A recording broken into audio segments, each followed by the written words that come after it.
Going through with the home buying process can be grueling.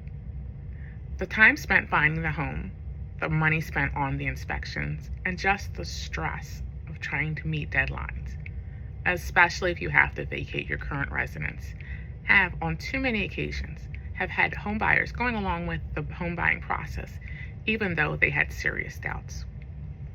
One home buyer felt obligated to continue the process because the landlord was selling the house they were renting. They knew about some of the issues in the new home, and it was more than the family expected. However, even more issues became apparent, so now their house poured because all of their money has been spent on fixing the house, and major issues that they expected to upgrade, like the electrical, still hasn't been addressed because they ran out of money. In this case, it may have been better to seek temporary housing while searching for another home instead of feeling obligated to buy the one they started with. Unforeseen increases can make your anticipated new payment higher than budgeted.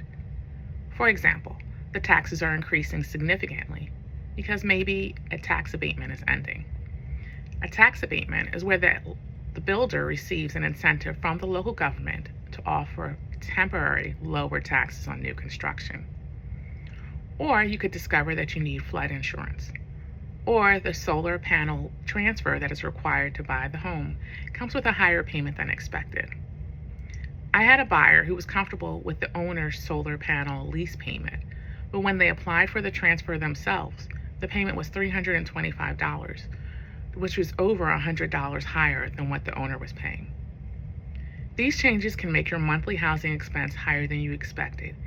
Even if you can afford them on paper, if you are truly uncomfortable with the payment, then walk away. Always go with your gut. If it makes you squeamish on paper, it's sure to make you miserable when you're stuck paying for more than you budgeted.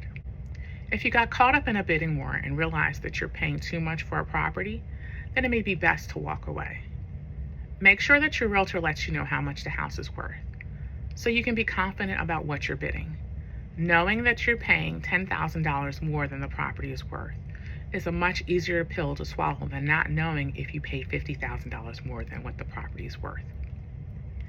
It may not be painless to walk away because you'll probably lose your deposit, but it's better than being stuck with a 6-digit debt for a property that you'll regret buying every day you own it.